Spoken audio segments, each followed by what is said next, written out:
In the cold, fog-shrouded waters of San Francisco Bay, a rock rises like a tombstone from the sea.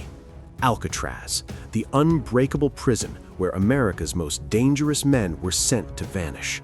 Among them was a shadowy figure known as Blackie Audett, a master escape artist whose life blurred the line between truth and legend. He claimed brushes with Dillinger, Capone, and the Barker Gang, pulling off daring bank heists and impossible prison breaks that mocked the law. But behind the bravado lay a trail of stolen dreams, shattered lives, and endless iron bars. Who was this enigmatic outlaw, and how did a boy from the Canadian prairies become one of the most elusive criminals of the Prohibition era? His story ends not with a blaze of glory, but in quiet obscurity, leaving us to wonder, was Blackie a ruthless gangster, or just a man who could never stop running?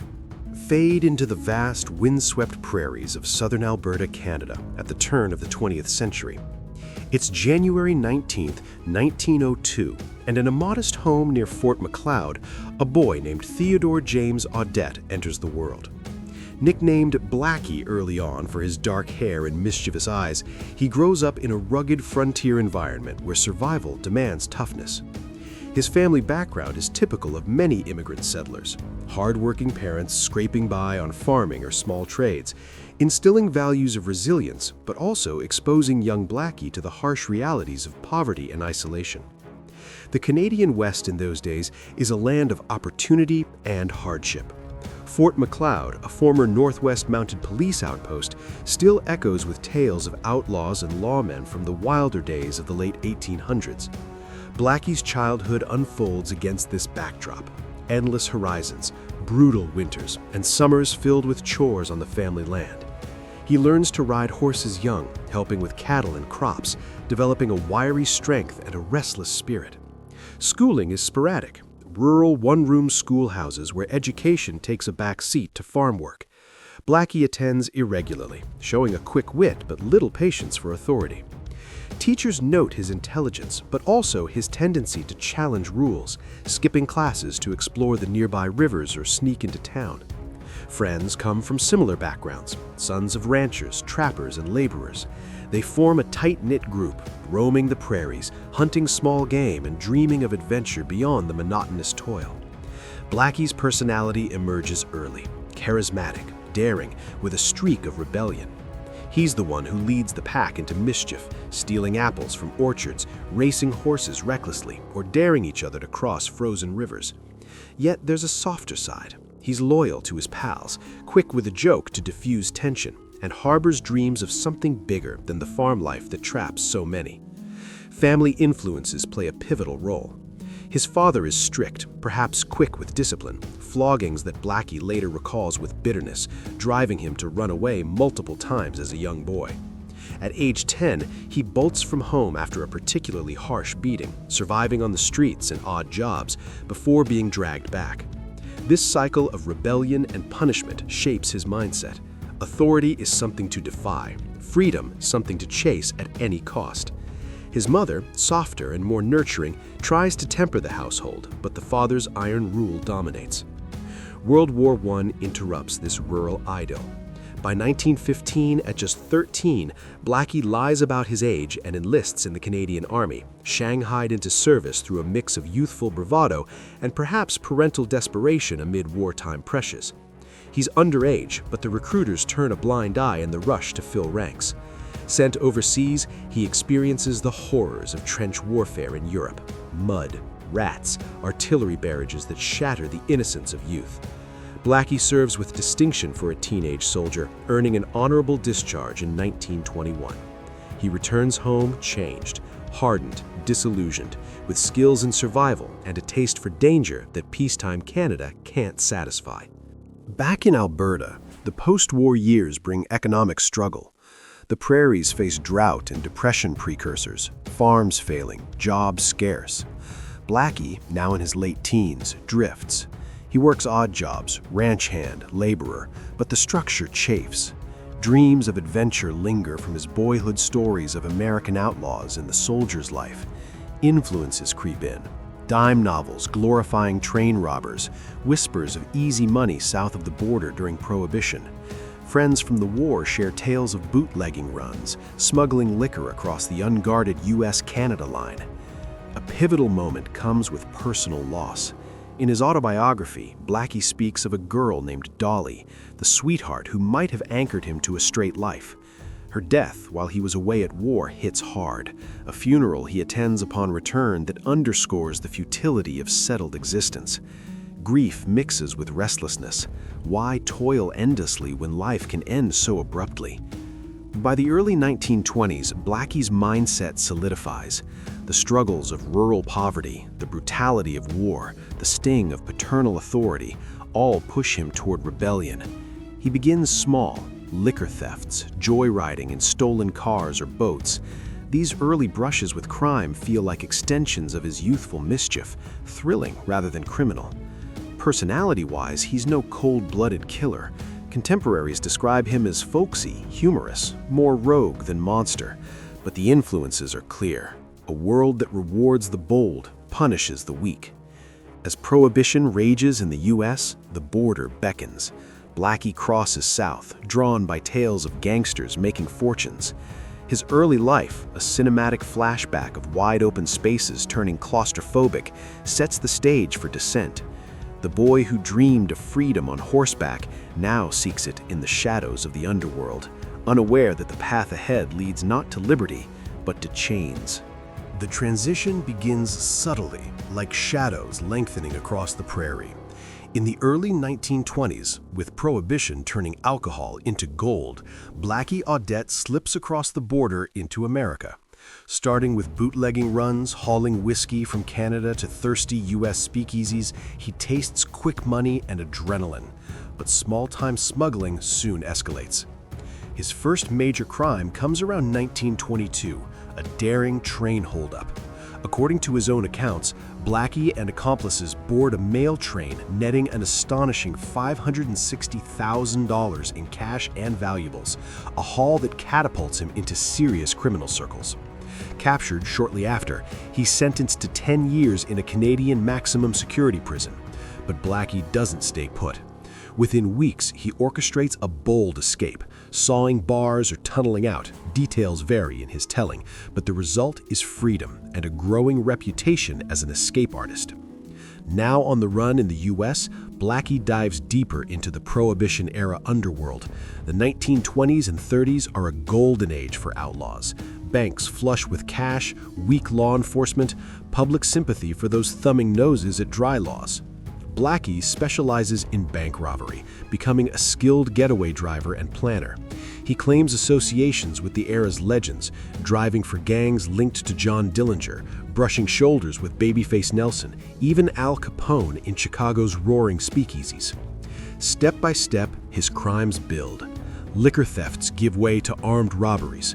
He's implicated in multiple bank jobs across the Midwest, quick hits on small-town vaults, tunneling in under cover of night, or blasting safes with dynamite.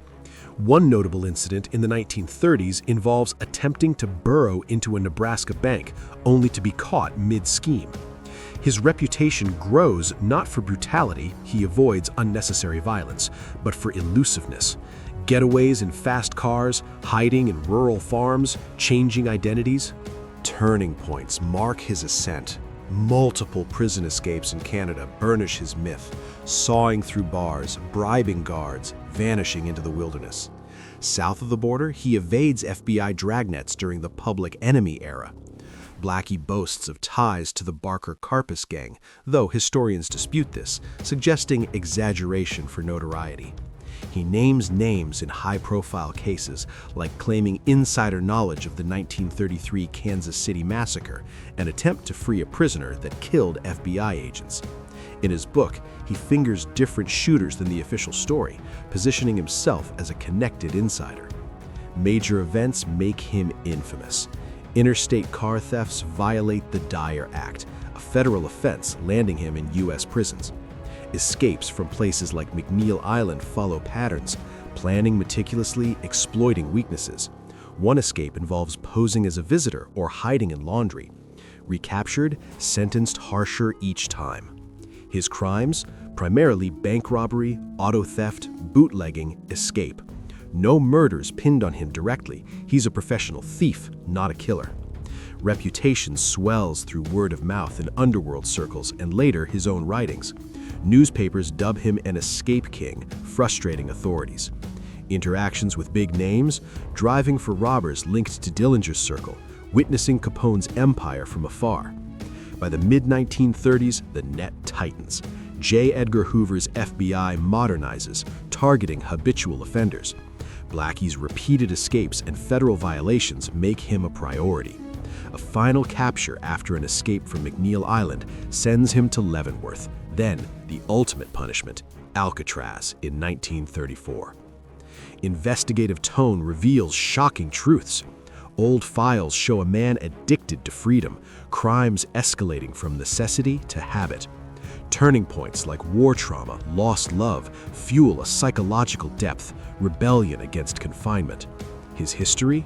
A whirlwind of heists, chases, iron bars broken and reformed. The foghorn moans as the ferry cuts through San Francisco Bay. September 4, 1934, Blackie Audett, Alcatraz inmate number 208, steps onto the Rock, the federal government's fortress for the incorrigible. Transferred from Leavenworth after yet another escape conviction under the Dyer Act, he's deemed too slippery for mainland pens. Alcatraz in the 1930s is hell incarnate, a forbidding island prison, cells 5 by 9 feet, concrete cold and unyielding. Guards in crisp uniforms patrol with unblinking vigilance, the bay's treacherous currents the ultimate wall. Daily life is regimented brutality. Wake at 6:30 to a bell, silent meals in the mess hall, work in industries like laundry or carpentry, lights out at 9:30. No frivolities, radios banned initially, visits rare and monitored. Blackie arrives defiant but adapts. He's no rabble-rouser. Records show him as manipulative yet compliant when needed. Quiet in the cell block, he observes, plots inwardly. Behavior? Not overtly violent but cunning, earning privileges through good conduct while nursing escape dreams. He serves multiple terms, the only inmate to do 3 stints on the Rock. First from 1934 to 1940, transferred out, then recommitted twice for new crimes and escapes. Interactions with famous inmates? Shares the island with Al Capone, a faded emperor, syphilitic and broken. Machine Gun Kelly, Robert Stroud, the Birdman.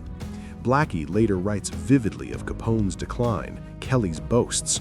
He witnesses the 1946 Battle of Alcatraz, a bloody riot where inmates seize guards, Marines storm in. Blackie hides, fearing crossfire, detailing terror in his book, gunfire echoing, hostages executed. Escape attempts? None successful from Alcatraz, but he claims watching others. In 1937, inmates Theodore Cole and Ralph Rowe vanish in fog.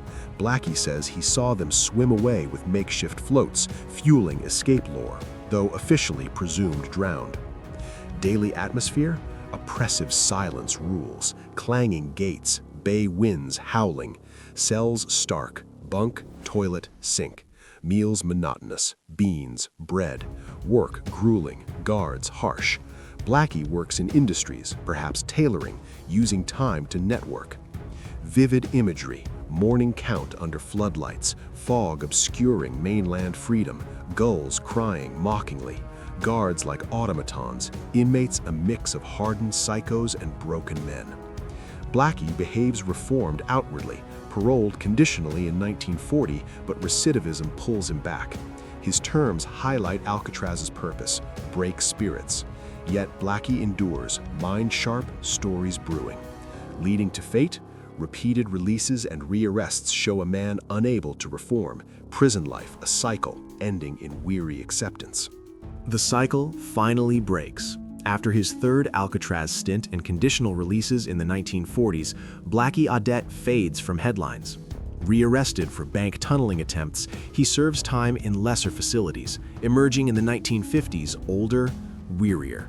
In 1954, from a Denver halfway house or post-release, he dictates his life story to journalist Gene Lowell. Rap sheet, My Life Story hits shelves. Unrepentant, folksy, laced with tall tales. Claims of Dillinger drives, Capone meetings, Barker gang ties thrill readers, though historians debunk much as exaggeration. The book paints Blackie as a roguish anti-hero, humorous, nonviolent, forever escaping. Final days, quiet. No dramatic end, no shootout, no last breakout. On September 30, 1979, at age 77, Theodore James Blackie Audett dies peacefully. Cause unremarkable, perhaps natural decline. No public outcry, he's a relic of a bygone era. Public reaction to death? Minimal. Obscure notices, perhaps nods from crime buffs. No monster, he killed no one confirmed, but no hero. History remembers him ambivalently. As a legend, the ultimate escape artist, three-time Alcatraz resident, witness to the 1946 riot, his book preserves vivid prison lore, disputed claims adding mystique. Misunderstood figure, product of harsh upbringing, war scars, economic desperation, or just a habitual criminal embellishing for fame. Legacy embodies Prohibition outlaws' fading echo. Influenced perceptions of escapes, Coal Row sighting, jailhouse literature. Today, footnotes in Alcatraz histories, his warden's notebook a digital artifact. Blackie's story warns, freedom chased recklessly leads to cages. In the end, even the great escaper couldn't outrun time. Thanks for watching. Subscribe to our channel for more stories from the dark past of America's most notorious criminals.